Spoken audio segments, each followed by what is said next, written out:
دوستو ہمارے نبی پاک صلی اللہ علیہ وآلہ وسلم کی عمر مبارک جب 7 برس تھی تو ایک دن آپ کی آنکھوں میں شدید درد ہونے لگا۔ نبی پاک صلی اللہ علیہ وآلہ وسلم کے دادا جان عبد المطلب نے ہمارے نبی پاک صلی اللہ علیہ وآلہ وسلم کا بہت علاج کروایا، لیکن ہمارے نبی پاک صلی اللہ علیہ وآلہ وسلم کی آنکھ مبارکہ کا درد میں کوئی خاص فرق نہیں پڑا۔ نبی پاک صلی اللہ علیہ وسلم کے دادا بڑے پریشان تھے کہ میں ہر جگہ سے اپنے پوتے کا علاج کروا چکا ہوں لیکن انہیں کوئی آرام نہیں آ رہا۔ وہ بہت ہی پریشان حالت میں بیٹھے ہوئے تھے کہ کسی نے حضرت عبد المطلب سے پوچھا کہ اے مکے کے سردار، اب بہت پریشان لگ رہے ہیں۔ تو حضرت عبد المطلب کہنے لگے کہ اے میرے پیارے دوست، میرے پوتے کی آنکھوں میں درد رہتا ہے، میں نے ہر جگہ علاج کروایا لیکن نبی پاک صلی اللہ علیہ وآلہ وسلم کی آنکھوں سے درد نہیں جا رہا۔ تو وہ شخص کہنے لگا کہ اے مکے کے سردار، فلاں جگہ ایک طبیب ہے جو دوائی بھی دیتا ہے اور دم بھی کرتا ہے، مکے کے بہت سارے لوگوں کو وہاں سے شفا ملی ہے۔ تو اس بندے کی بات سن کر حضرت عبد المطلب بہت خوش ہو گئے۔ آپ نے اسی وقت ہمارے نبی پاک صلی اللہ علیہ وآلہ وسلم کو اپنے ہمراہ لیا اور اس طبیب کی طرف چل پڑے، اور جب آپ وہاں پہنچے تو اس کا دروازہ بند تھا۔ آپ نے آس پاس کے لوگوں سے دریافت کیا کہ اس طبیب کا دروازہ کب کھلتا ہے اور یہ کیسا طبیب ہے؟ تو لوگ حضرت عبد المطلب کو بتانے لگے کہ اے بندہ خدا، اس طبیب کے ہاتھ میں بڑی شفا ہے، یہ دم بھی کرتا ہے اور یہ دوا بھی دیتا ہے، یہاں پر کوئی بھی شفا کے بغیر نہیں جاتا۔ تو حضرت عبد المطلب پوچھنے لگے کہ یہ طبیب کہاں ہے؟ تو لوگوں نے کہا کہ یہ طبیب اپنے گھر کے اندر ہی ہے۔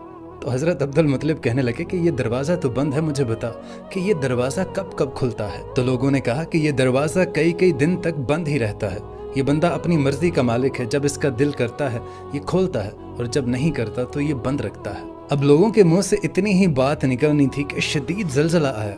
راہب بھاگا گھر سے باہر آیا کہ زلزلے کی وجہ سے کہیں گھر کی چھت اس کے سر پہ نہ گر جائے۔ اب اسے اللہ کی قدرت کہیے کہ جیسے ہی وہ راہب، وہ طبیب گھر سے باہر آیا اس ڈر سے کہ کہیں یہ گھر کی چھت اس کے سر پہ گر کے اسے مار ہی نہ ڈالے، تو زلزلہ اسی وقت تھم گیا۔ اس راہب نے، اس طبیب نے حضرت عبد المطلب کو پہچان لیا۔ تو وہ طبیب کہنے لگا کہ اے مکے کے سردار، یہاں کیسے آنا ہوا؟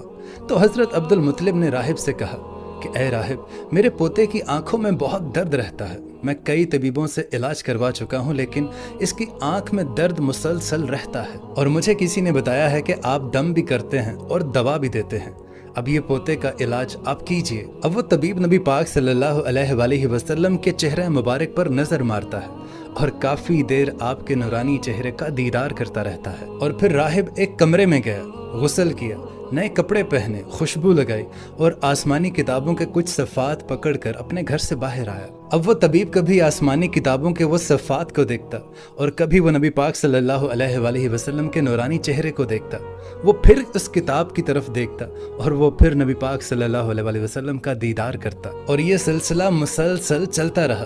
کبھی وہ ان اوراق کو دیکھتا، ان آسمانی کتابوں کی طرف، اور کبھی وہ نبی پاک صلی اللہ علیہ وآلہ وسلم کی دید کا نظارہ کرتا، کبھی وہ آپ کی زلف مبارک کو دیکھتا اور کبھی وہ آپ کو سر سے لے کر پاؤں تک دیکھتا۔ اور پھر وہ طبیب اچانک نبی پاک صلی اللہ علیہ وآلہ وسلم کے قدموں میں گر کر یہ کہنے لگا کہ اے محمد صلی اللہ علیہ وآلہ وسلم، میں گواہی دیتا ہوں کہ آپ صلی اللہ علیہ وآلہ وسلم اللہ کے پیغمبر ہیں اور آپ اللہ تعالیٰ کے سب سے پیارے اور سب سے لاڈلے رسول ہیں، اور قیامت تک آپ کے بعد کوئی نبی نہیں آئے گا۔ اللہ اکبر۔ حالانکہ نبی پاک صلی اللہ علیہ وآلہ وسلم نے ابھی نبوت کا اعلان نہیں کیا تھا، اس سے پہلے ہی وہ طبیب آپ کے پیغمبر ہونے کی گواہی دے رہا تھا۔ اب حضرت عبد المطلب یہ سارا ماجرا دیکھ رہے تھے اور وہ دل ہی دل میں بہت خوش ہو رہے تھے۔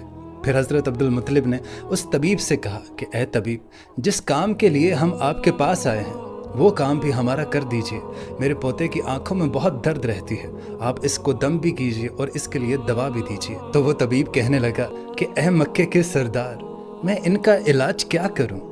تو عبد المطلب کہنے لگے کہ میں اسی کام کے لیے تو آپ کے پاس آیا ہوں۔ تو یہ بات سن کر وہ اس طبیب کی آنکھوں سے آنسو جاری ہونے لگے اور وہ کہنے لگا کہ اے عبد المطلب، آپ نے ابھی اپنے پوتے محمد صلی اللہ علیہ وآلہ وسلم کو سمجھا ہی نہیں ہے۔ اے عبد المطلب، آپ ایک طبیب کو ایک مریض کے پاس لے آئے ہیں، آپ ایک مقدس لڑکے کو، ایک گنہگار لڑکے کے پاس لے آئے ہیں۔ اے مکے کے سردار، میں اپنے عبادت خانے میں اللہ تعالیٰ کی عبادت کرنے میں مشغول تھا کہ میرا سارا جسم لرزنے لگا، اگر میں کمرے سے باہر نہ آتا